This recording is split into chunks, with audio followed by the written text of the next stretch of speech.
So I just now realized, Lee, if you were in the room in London when I gave that presentation at Connections, that I actually had downtown in my presentation. I don't know if you recall that. I think I do recall it, yes. Yeah, that's because I didn't, of course, know it ahead of time you would be there. Just just by happenstance. See how much it's shaped my thinking about the world. That's, yeah, I've been a regular to the British ones. I did actually attend one of the American ones as well back in the day. I think that was before 9/11 though. So yeah, absolutely, that's great. All right, you guys good to get started? Yep. Yeah, I may be having to drink during this, so excuse me. I've been doing it the whole time, so keep going. Yeah, I already finished my tea. I'm just trying to get back to my controls here. Sorry. That's all right. There's the graphic, isn't it? Yeah. The war game everybody wants to play, you see. Yeah. Gravesend there on the end. Oh, here we go. There you go. Sorry. Volko, you're quite the technologist. I'm slower than my computer, which is pretty slow. That's great. Very nice. So Lee, as it relates to Burning Blue, you mentioned John Butterfield's games. RAF in particular is one that I've played before and admired all John's work. But coming out of downtown and then folding in your knowledge and the games that you'd seen from Burning Blue, how did you shift your view on how that should be constructed as opposed to the way downtown was constructed? I initially thought it would be a simpler game, and I was mistaken. It ended up being quite a complicated one, although, you know, looking back on it, like a lot of my early designs, I kind of have a feeling that I could have simplified further. I'm still learning how to design games, and I still haven't learned how to boil out a lot of extraneous detail and get down to that rich source that is, you know, a good core game design. I still tend to bolt on a few too many things. You know, maybe I'll get there, maybe I won't, I don't know. But you know, these, you know, you follow this trajectory, don't you, when you're learning a craft. So yes, when I began with the Burning Blue, you know, there are many kind of impulses for choosing that as a subject matter. I mean, I think one of it was, as I've just described to you earlier, was I wanted to do that thing that all the other games hadn't delivered, which was the you know, the big ops board experience, done at the proper scale with that very definite focus. Now, the miniatures guys had been there before. There is one of the really influential books on me was a book called Air Battles in Miniature by a man called Mike Spick. Now, when I was a young lad, barely in my teens, Mike Spick published a set of war game rules in Airfix magazine. I think this was in 1976. And what he did there was he actually created a little tactical dogfight game by taking an Airfix plastic airplane kit, and instead of you know, building it all as one airplane kit, he just built it in the two separate halves of the fuselage. And, you know, they could then kind of plonk it down on the table sideways looking, and you could kind of see the air battle in profile. And it was, you know, it was ingenious. It was a great little game. And if you ever read the book, and I do recommend it, it's a wonderful beginner's manual for how to design a war game, a historical war game, because he kind of takes you through the steps from taking history and understanding the history, and then abstracting that, and then working your way through to a working design. The interesting thing, though, is he didn't just do one war game design in his book. He did that tactical game, little sideways tactical game, but he also did one on night fighting, and he also did one on the Battle of Britain, an operational scale game, as he called it. what I would call a grand tactical game. So it was kind of one of the reference points I went to initially when I started thinking about, okay, right, how do I design a Battle of Britain game? And I looked at what he did, and I ended up rejecting pretty much 100% of it. But it was interesting to look at somebody else's workings before I had begun. And I would be remiss if I didn't mention that there are early tints of Wing Leader there, right, with the two-dimensional perspective on air combat. Oh yes, I mean I stole that wholesale from Mike Spick. Yeah, I mean I have absolutely no compunction of saying, we're as game designers, we lift and steal and whatever from other designers. We stand on the shoulders of giants and all that rubbish. But yeah, I looked at what Spick did with his sort of trying to do 11 group as a game, and it had some interesting ideas. And again, ultimately, I rejected them all. But it did start pointing me at a number of big issues that I had to deal with in the design that I hadn't had to deal with necessarily in Downtown. Downtown was very focused. Downtown was very focused in the sense of you had a quite localized target. Most of the targets you were hitting were essentially around two nexuses, which were nexi. I don't know what's the plural of nexus.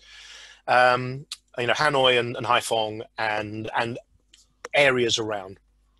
And then you had these kind of enormous great packages that would work like a wandering monster from D&D and just kind of trundle their way across the board and just annihilating everything that came in their path.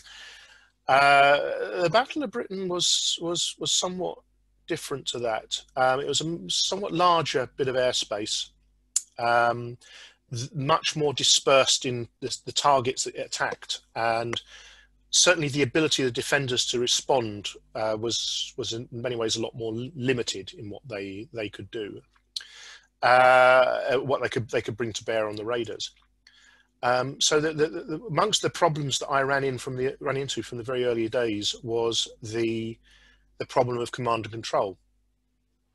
This was a really, really big problem, and as far as I can see, nobody in any previous game had tackled this, and it was an issue. It was a really big issue.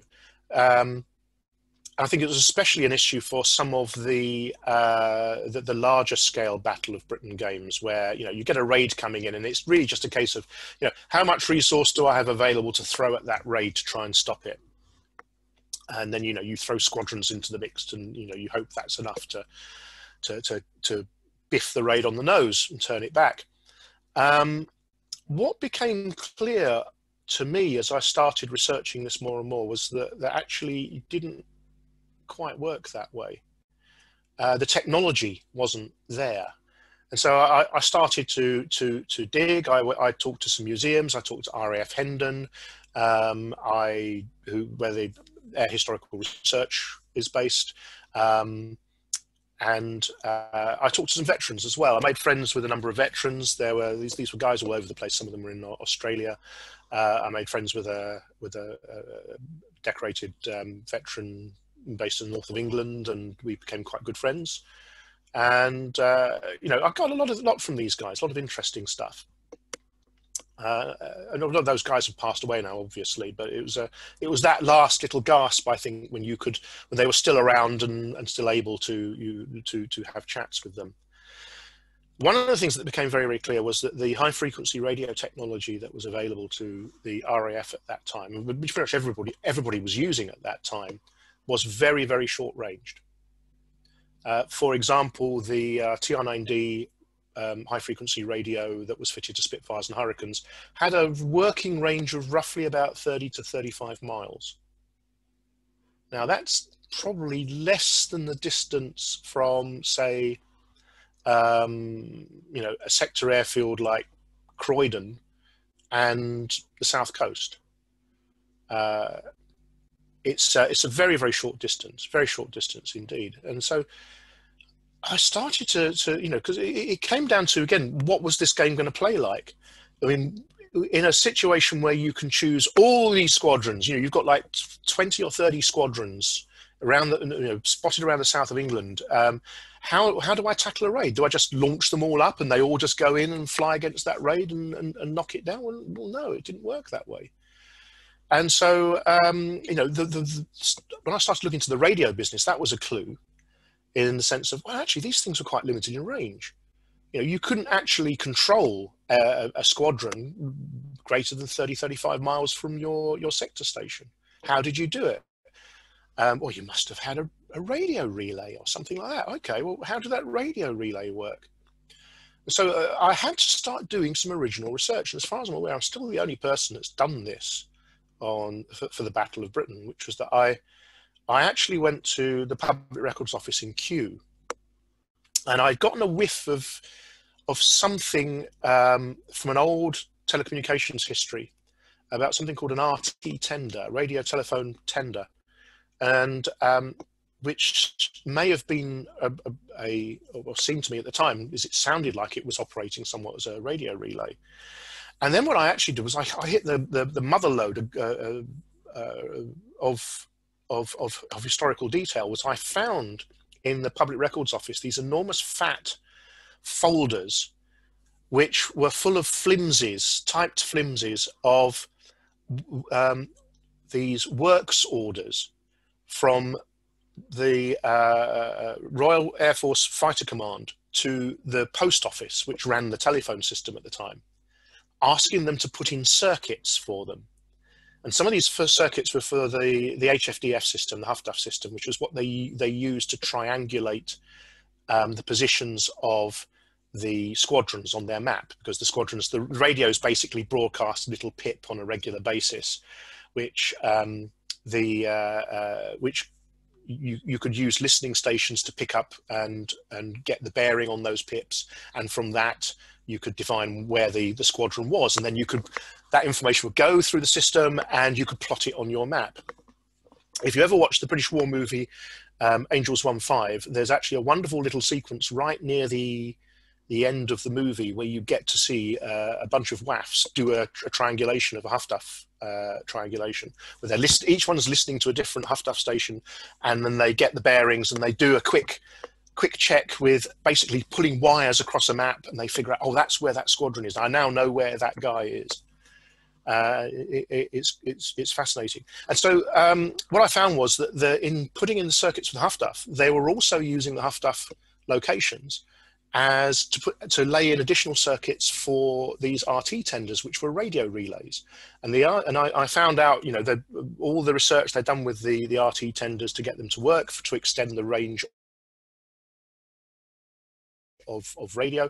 And next thing I know, because I've got a map, and you can see it on the map in the game, of where the circuits went to the HFDF stations, to the radio relays, to where the sector could actually operate its squadrons. If I may, I'm going to try to share and show what that looks like on the map while you continue. Well, when you bring up the map, which I hopefully will be in a second, you should see lots of little lines all over the place, which are show the. Yes, I think you can see it here. You can see little dotted lines that run from the sector stations. Like, go to Biggin Hill, which is pretty much in the centre of the map, and you see there are two lines, one going out to somewhere not far from Rye radar station, and another one somewhere near Southend. And those were the HFDF locations for, and also the radio relay locations for the RT tenders. And so everything was basically, all the squadrons that were from Biggin Hill sector could operate within radio range of those 3 points. And you know, as you notice, I managed to actually get the locations of the other sectors as well. So what you've got is a fairly accurate map of how the squadrons could operate and extend their range. So here's some original research in game form, and just want to say, if folks are watching this who don't play Burning Blue, and it looks like it's very complicated spaghetti and so forth, but it's actually quite easy to use the symbology for these radio relay stations, because the scheme of the diamond matches the diamond on each fighter that you might be directing. And so it's actually quite practical to play with. In fact, just this is actually live action. This is a shot from a game I was playing just this morning with my friend Tom. Right, okay. Story. It seems like you've got an awful lot of stuff up, and I can't see much in the way of raids right now. There seems to be mostly right. forming up. He's got some things forming up over Calais. There's one hostile 8 here just off the Thames estuary, and I put a number of flights up. I like to use them as a sort of an early warning scout, and this A flight has just managed to tally hostile 8 at 3 hexes distant. And that's a good result for me, because that was able to determine with their eyeballs that this is just a fry yacht of 2 Gruppen of fighters. So I'm going to be able to vector my interceptors out of the way and let those fry yacht guys go on their way, with the having determined that there are no bombers in there. Yeah, very fortunate managing to eyeball them at that kind of distance. Yes, it was a second try, and it's a nice, it was a lovely draw of a 3 right on the card, exactly when I needed it. So that was good. So now that's fantastic information for me. I just don't have to worry about them. In fact, they're up there to sweep and disrupt my wings, and so I'm just going to get my guys out of the way and let them go on their way. This is the scenario for the big London raids, so they aren't really after strafing airfields. I just need to wait, and I think the larger bomber groups are going to be coming from Calais soon enough. Oh, Lee, it raises a question for me, if you don't mind, about process. Sure. I noted that it's much easier for the Freyjak to form up than the bomber-associated raids. Mm-hmm. And so a lot of times, right, with the same launch times, and that's probably what happened to Tom. Maybe it isn't, but you know, he put together raids that were supposed to leave at about the same time, but the bomber raids didn't form up, and so the Freyjak takes off ahead. Or he wants those Freyjaks to jump my wings and break them up before the bombers even get there, and so they're out sweeping ahead. Agree. But I was just curious as to what the history is behind the Freyjak's ability to form up so much quicker than the bomber groups. Well, it's quite simply, they were just much more flexible with regards to formations, and so yeah, I mean they had a higher climb rate. They you know, were an awful lot more flexible. The bombers were very much intent on creating these. I've forgotten the name of the formations that they use now, but you know, forming. I think Keta. I think it was these V formations that they would fly. And yeah, it just takes longer for the bombers to do everything. And the fighters, it was just a lot easier for them. Right. So I mean, I think talking about the radio for a moment, I think really what I'm trying to get at was that the way I was approaching this in terms of the design was I was discovering problems that were really to do with the command and control side. And so the radio is one illustration of that. I mean, the other problem is that of, well, why don't I send up all my fighters every single time? And of course, when you actually start looking at the historical record, and I did actually use the Air Historical Branch record of the battle as one of my main references, it became very clear that the RAF didn't send up everything all the time. In fact, the big battles of 15th September 1940 was a rarity in that they just launched everything. But partly that was because they knew the raid was big, they knew where it was going, they knew that they had enough time to form up everything and send everything out there, and so they did that. But it's also clear that there was a lot of uncertainty involved in earlier phases of the battle when raids were smaller, they were of shallower penetration, you weren't sure exactly where they were going. It was a lot harder to send things up and not retain some level of reserve. And actually there is a design problem here in the game that I never solved, which is that the game in many ways covers a very small snapshot period in time. And in some ways that means that there's an uncertainty factor that the players don't have, that the real life fighter controllers did have. in the real life fighter controls were sitting there and going like, well, this is a whole day of action I'm looking at. I've got to be cautious in terms of the amount of resources I throw at a particular raid, because I need to retain a reserve, and against anything that might follow on, and I don't know when that will follow on, or it could be soon, or it could be later, or this, that, and the other. Whereas in the game is kind of a little bit artificial, and in the sense that it creates this little snapshot in time, and you know that you haven't got to sit there for playing a whole day's worth of raiding. You are playing, at best a couple of hours worth. And so everything is a little bit more condensed. And so I had to add in kind of, again, this is one of those areas where I was both sort of a coward and I was kind of defeated by the problem, kind of artificial limits on how much the RAF could respond with to raids. Now, those are kind of quite soft limits, but essentially they are limits on the number of squadrons you can scramble, and anything over that scramble, you start taking victory point penalties. And it's a bit mushy. It kind of is okay in the sense it gives you a bit of the historical context. You've got the early phases of the battle, like around the week around Adlertag, where the British didn't really, the RAF didn't really respond in very, very large numbers to many of the raids. And then you've got the later phases of the battle when, they'll just launch everything. So, I have to say my player experience with that is that response level penalty for the RAF player, I find works on me very well. That is that it's a very tense decision as to RAF. Do I scramble more now? And if so, who and where do I send them at the outset? Because as you say, you have an intelligence picture, but it's incomplete. And the chits, the raid chits that you mentioned earlier, they can generate in a given scenario. It can be a pretty small wave coming at you, or it can be a big fat one. And so it is very hard to know, especially as a player is not studying or shouldn't study the historical list of raids for any scenario. Kind of spoils the fun of it, the uncertainty. So to estimate what is that proper response level as the RAF, I mean, I don't know how you found it, Harold, but I always find it excruciatingly difficult and very challenging and therefore exciting. Well, in which case I succeeded and I'm a genius. That's wonderful.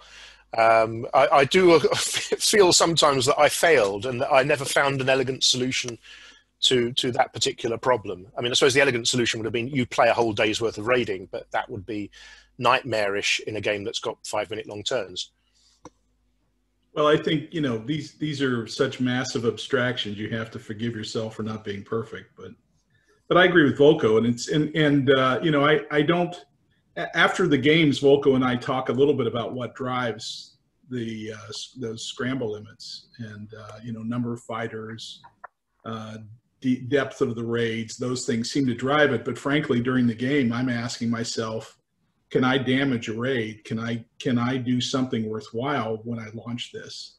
Mm-hmm. And if I can, I consider it. And if I can't, I don't. And I think that's the decision that was made at the time, or I would suspect was. Now I've seen the full gamut from RAF, pretty large underreactions to because of that desire that you've built in to maintain a reserve. I mean, it's a reserve for not the game you're playing, it's in the future, but simulating that desire for reserve. And I've seen massive overreactions where the RAF, does some substantial damage to the Luftwaffe raids, but has committed so much of its force that's presumably then wrong-footed for the next wave coming in later in the day. Oh yes, well, in which case that's good. As I say, it's done its job as a rule. Yeah, I mean, there was a lot of other things that I was sort of trying to get to grips with in this particular design. I mean, the forces are a lot less differentiated than they were in Downtown. Where obviously Downtown you had a lot of different things with different roles. I mean, here there were fewer roles. You had the bombers, the big wandering monsters, trolling across southern England. And then really it came down to what the fighters were doing, how much the fighters were sweeping, how much were escorting. One of the interesting questions that I ran into was that of wings. there's a lot of writing on the Battle of Britain about wings, and particularly the big wing, which is a reference to the 12 Group Duxford wing, led by Douglas Bader, which like to go off on its own little mission, and has created a lot of controversy over the years. Interestingly, my friend John did fly one of those big wings, and he thought the whole thing was just worthless as far as he was concerned. He wasn't very impressed by the whole business. They've not done very much for me as an RAF player in the Burning Blue, I have to say.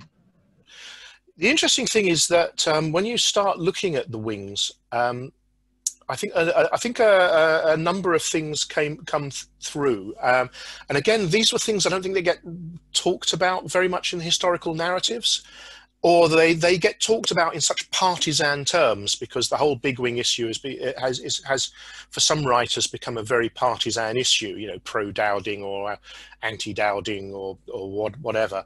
There's been some quite heated discussion in the histories about it.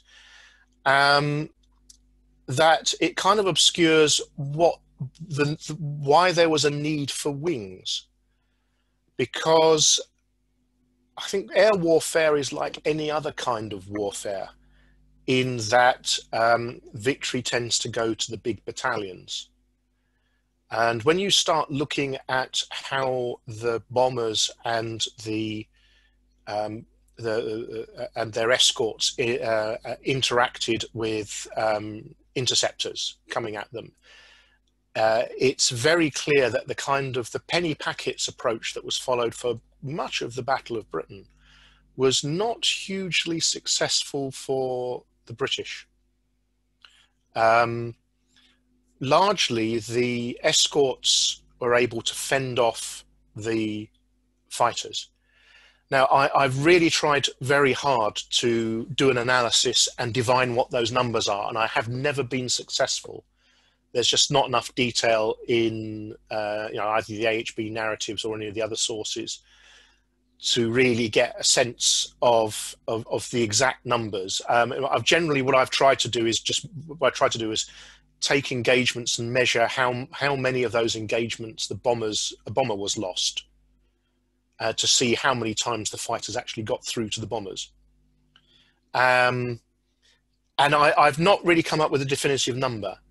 I think it's probably somewhere between, I don't know, 25% and maybe 40% of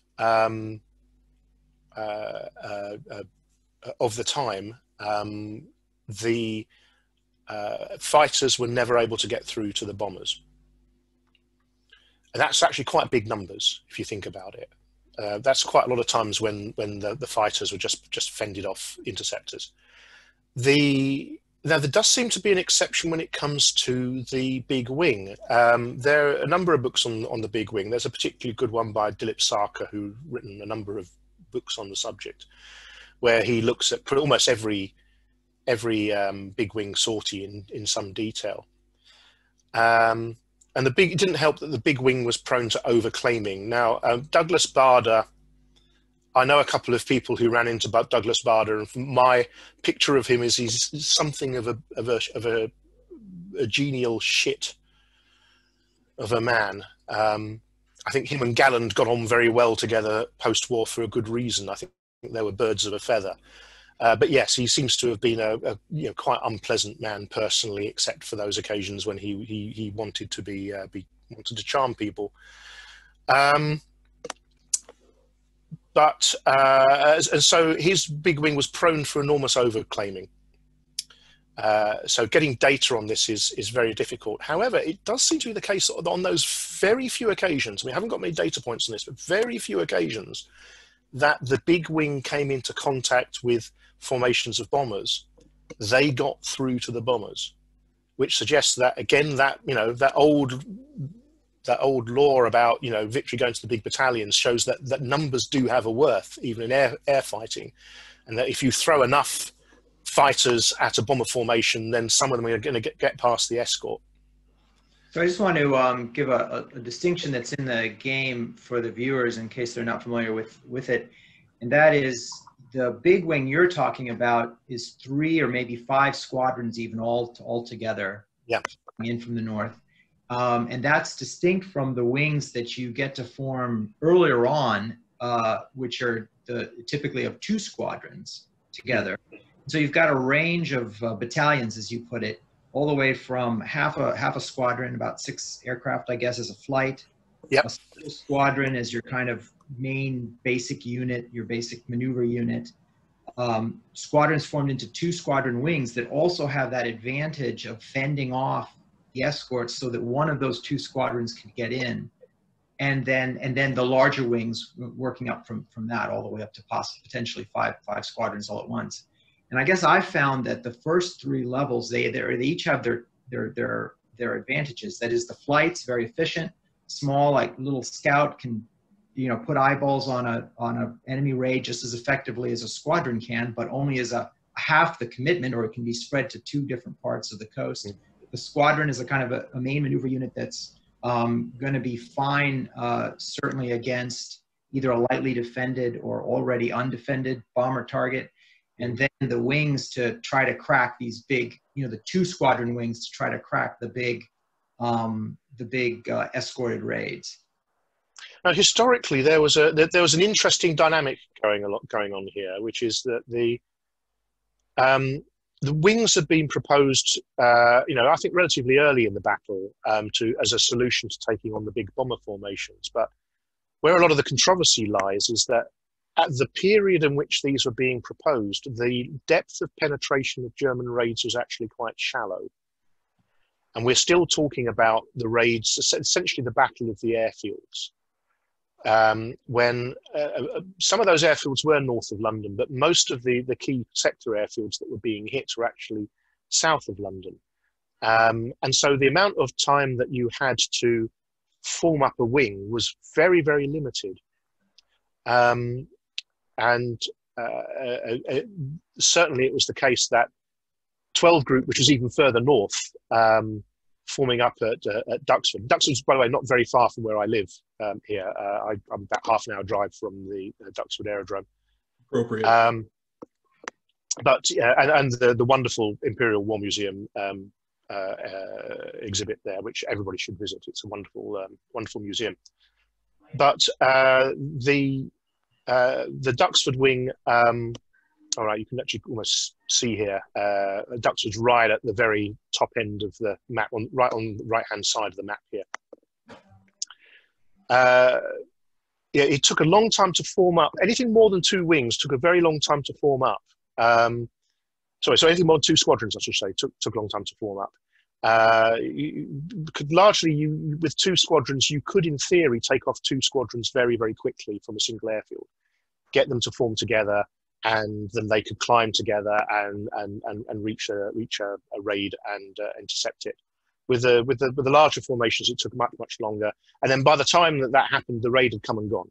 And this is what a lot of the stink was about, was the fact that by the time Bader had got his guys together, the raid had come and gone. And then Bader would then promptly go scaring off across 11 Group, just sending his guys south on a chase to try and catch up with departing raiders, just causing consternation everywhere because, of course, he wasn't on the same radio circuit as 11 Group, and he was just blundering around all over the place, causing havoc.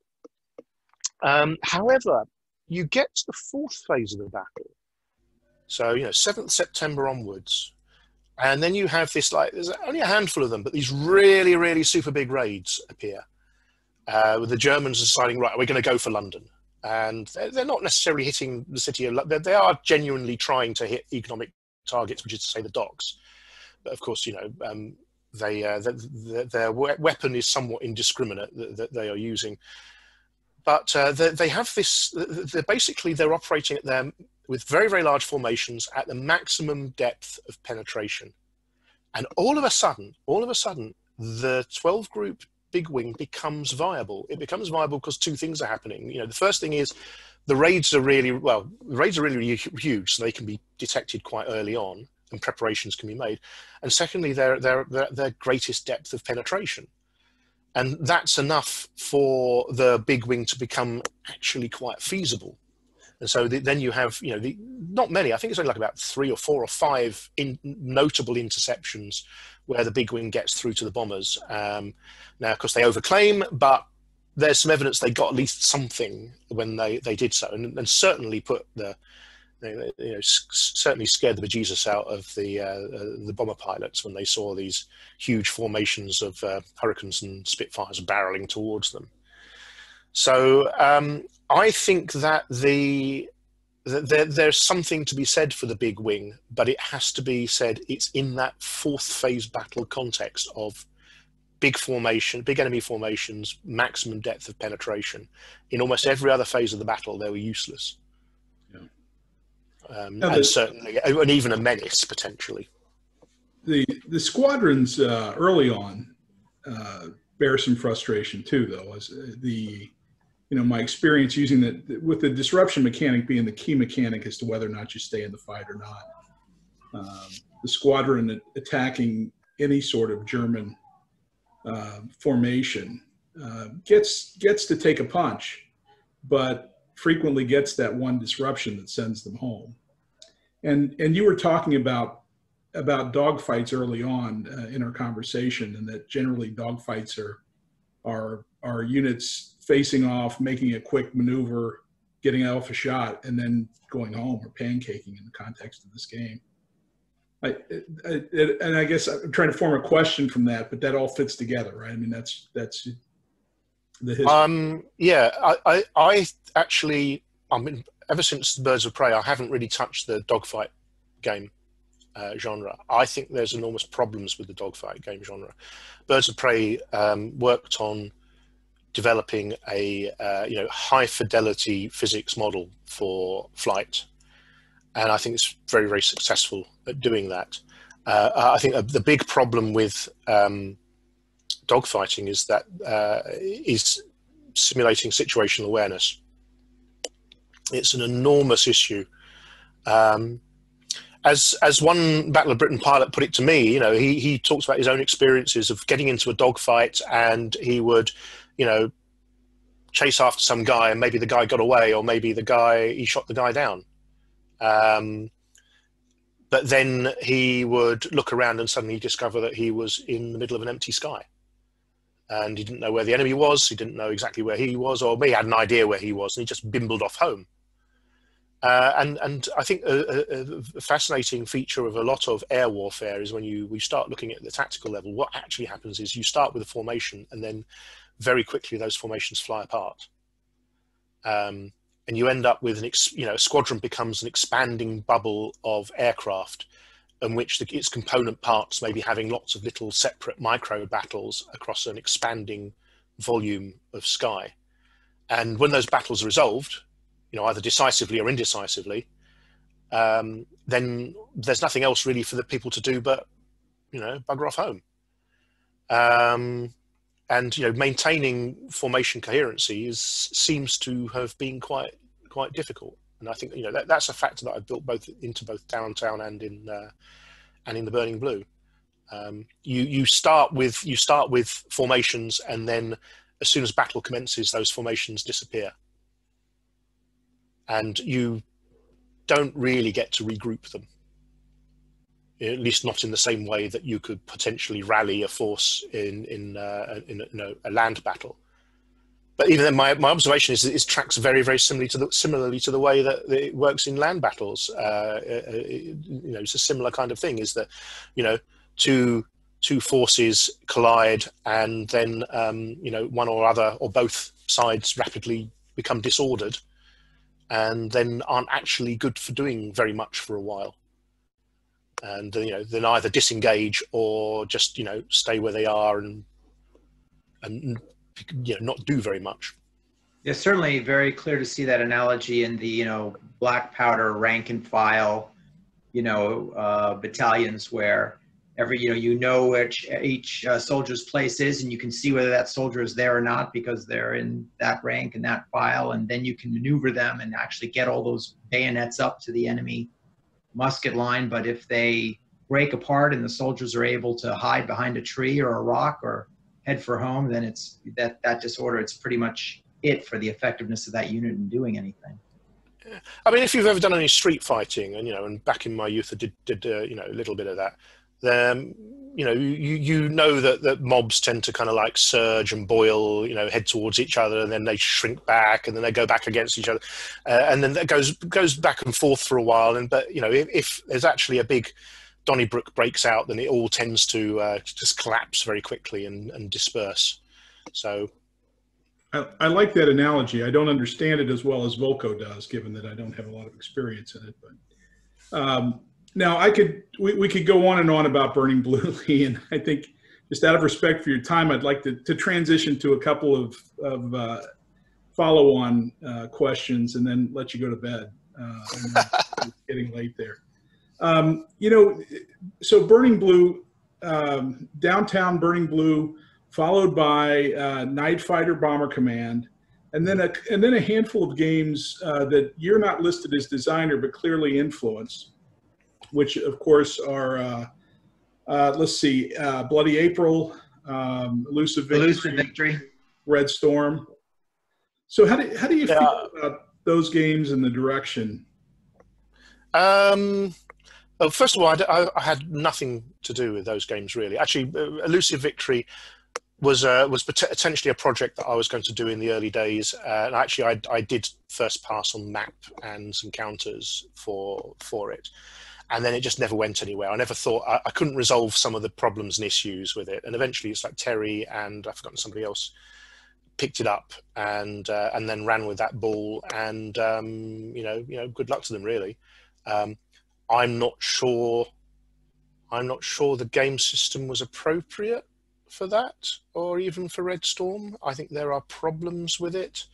I know Terry had a thing, because I mean Terry is an ex-AWACS guy, so he knows something about the subject. But his feeling was he wanted to run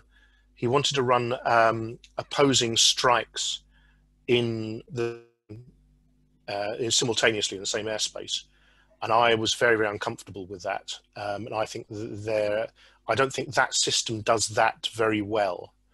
I would want to redesign the game somewhat to try and handle those sorts of situations. But hey, those guys have taken the system, twiddled around with it. It seems to be very popular. Fair enough.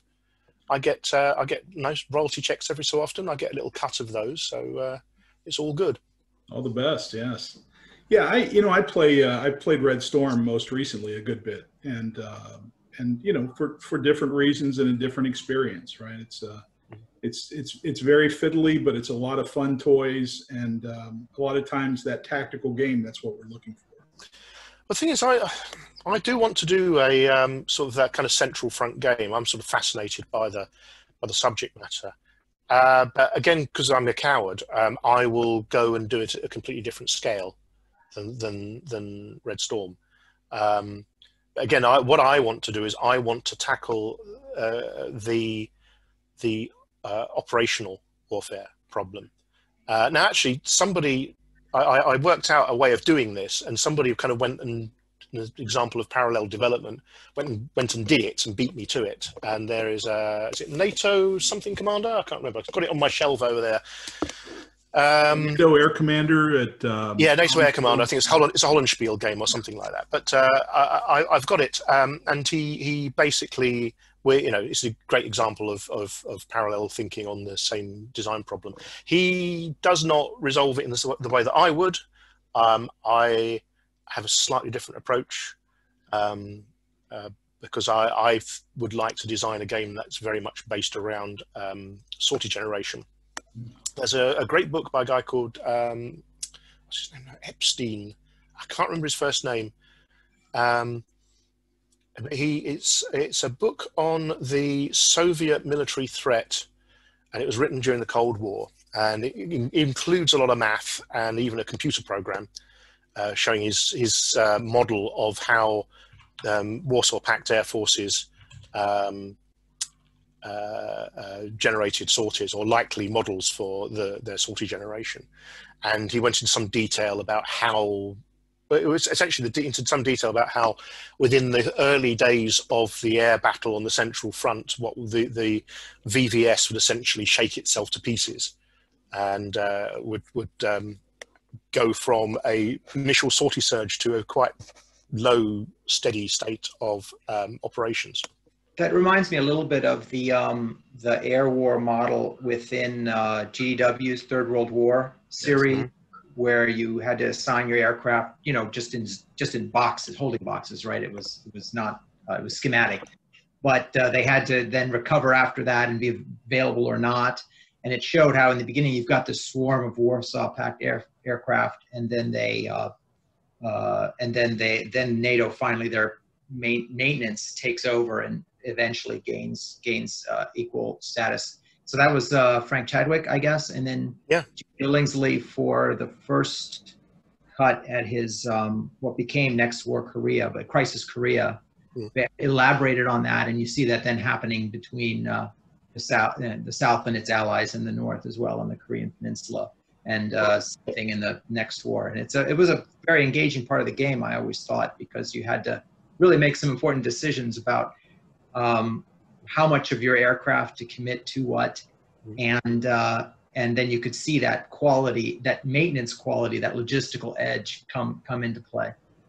Oh, I think this gets to the core truth of aviation, which is that air forces eat themselves alive very quickly. They shake themselves apart when they come to do operations. You start looking at Williamson Murray's book on the Luftwaffe, for example, and you find that the various phases of the war, the Luftwaffe was taking more casualties from non-combat accidents than it was from combat-related losses.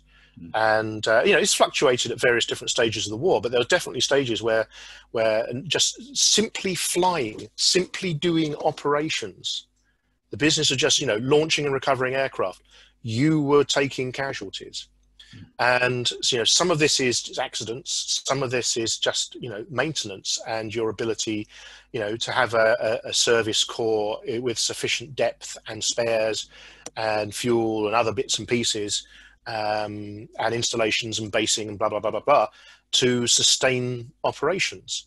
You know, air forces will often begin with you know, a sortie surge in the very early days, which just simply can't sustain, and then everything has to kind of like be pulled back to a much lower level. But as Epstein showed in his book, NATO was far better positioned in this area than the VVS and all the other Warsaw Pact air forces were, and it's almost comically so in some regards. There's some wonderful stories from this one. Again, I can't remember the name of the title of the book. I got it on a shelf and I can't actually see it because I've got the wrong glasses on right now. But anyway, I mean, there were some wonderful stories of the VVS of the 70s and 80s coming out, not least of which that there were one of the problems that the Soviets suffered from was they were very big on producing a lot of equipment, a lot of sharp end equipment. You know, they liked producing aircraft, but they didn't like necessarily producing lots of aircraft spares. So aircraft spares were always in short supply. Similarly, specialist equipment for maintenance was also, they were somewhat parsimonious with. They didn't produce an awful lot of it because they were much more concerned with figures for, you know, what frontline aircraft they had and so on. And so the result was that there was just not enough spares, and there was not enough service equipment. And the spares problem basically showed itself in the high extent of hangar queens that the Soviet Air Force suffered, even in peacetime operations. And which, of course, hangar queens themselves were problematic, because not only were you taking an aircraft out of commission to salvage spares from it, to cannibalize it for spares, but then what you were having to do was spend additional cycles with your maintenance staff to take something out of one aircraft and then put it into another aircraft. So there was just all sorts of inefficiencies were starting to be built in. And again, some of this was also because, rather like the Luftwaffe in World War II, the Soviet VVS, even into the 70s and the 80s, was seriously undermanned in its service corps and lacked trained technicians, and particularly with a new generation of aircraft with more advanced electronics that were starting to come into service. And so sort of another aspect that kind of was being sort of shown here was the lack of equipment meant that the Soviets, in an attempt to innovate their way out of around the problem, decided to introduce sort of almost like an internal market, a sort of a competition system to encourage regiments to build their own service equipment, and which they did. And there was various prizes for it, which I'm sure was all paid in in rubles and vodka and whatever it was that they used, blue jeans, to incentivize people to come up with this stuff. Of course, it's meant that every regiment had its own separate service equipment, all of which was non-standard, all of which required non-standard procedures, which meant that skills were not transferable from regiment to regiment should staff move around. And some of this equipment was, by its very nature, because it was improvised, not mobile. And so that made the regiment a lot less able to deploy forward or to forward airfields easily without all of its apparatus that it had built for itself. And these are kind of like really interesting narratives. And I'm going like, how do I put this into a game? Well, of course, I put it into a game that's about sortie generation. So what if we build a game that's not about resolving raids, but it's about generating sorties? And you have to think about bases. Okay, so you have a basing complex.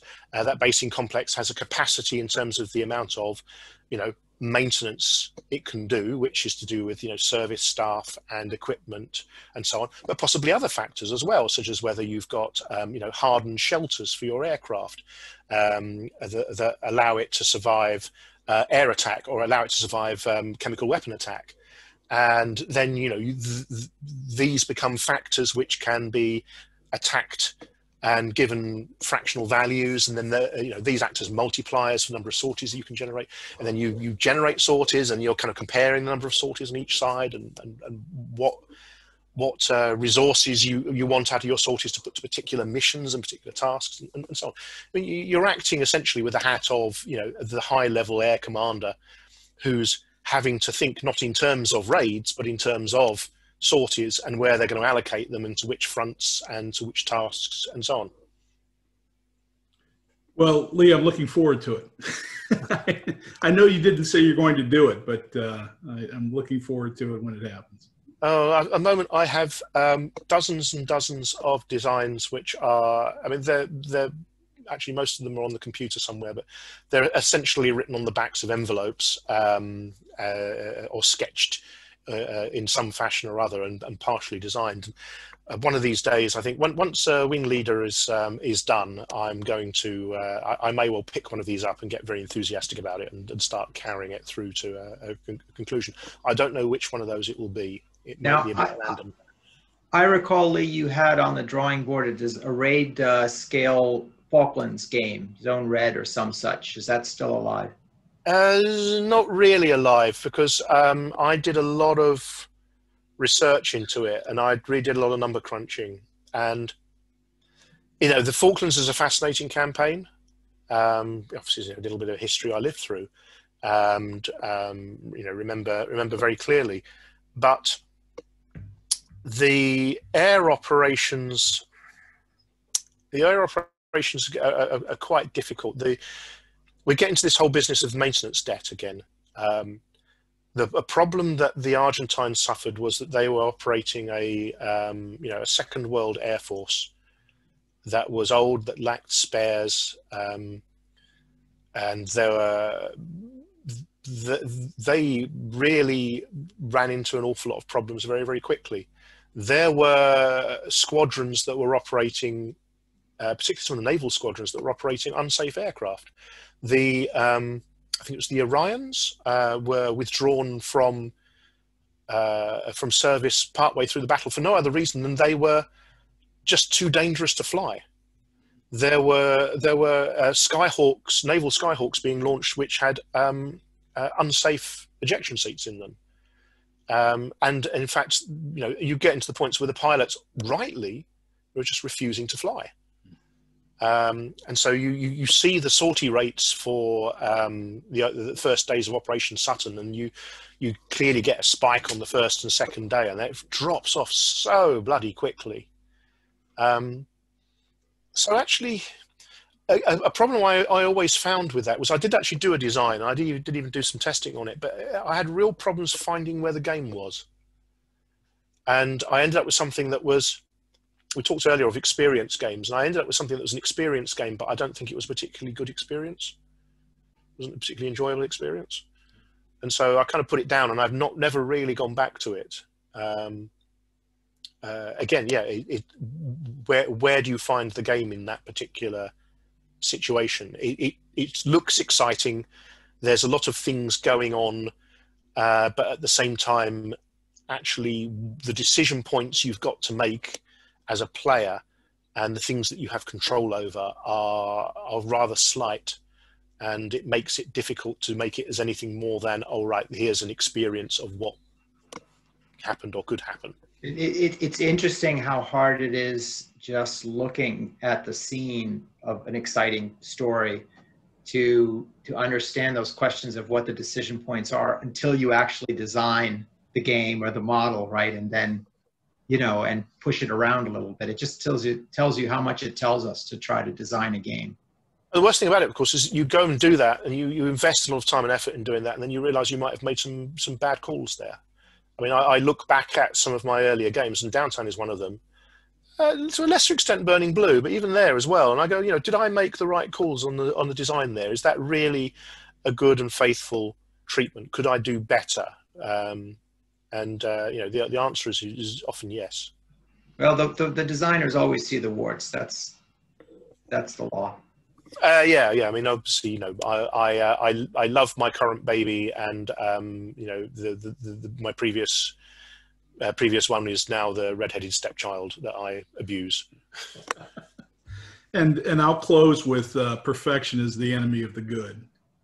But Lee, thanks so much for taking the time. It was a real pleasure talking to you, and love the games, and we've had just such a great time this summer playing Burning Blue, and appreciate that experience. So thank you. No problem at all. I think I did see some of your Twitter exchanges, and you're clearly having a lot of fun. It's nice. It's genuinely gratifying to go, oh, actually, that game I made all those years ago is a little bit shit. People quite like it. Oh, that's nice. It's good. Absolutely. Well, thank you for taking the time. Volko, thanks for joining us. It was good fun doing this. Great. This was a blast. All right. There we go. Okay, guys. You take care then. You too. Bye-bye. Bye. All right, Lee, we're finished. Get some sleep, but thank you. That was a real treat for me, and I'm sure Volko as well. Thanks for spending. Absolutely, that's great. I hope so. Sorry, I think I rambled a lot there. I went off on all sorts of tangents. I think we've got you're eternal now. We have a document for posterity. It's fantastic. Okay. Well, thanks again, guys. It was a treat. There's nothing I like more than spending a couple of hours listening to myself talk. So yeah. Well, we can get together again if you'd like some time listening to Volko talk, because we can arrange that. Oh, I can abuse him soundly about his games. Oh, that's not necessary. That's right. As a matter of fact, that's already been done. So, but thanks, Lee. Have a good evening. We enjoyed meeting you. Okay, you take care then. Right. Bye-bye. Good night. Bye-bye. Thanks, Harold. Awesome. Thanks, Volko. Appreciate you taking the time.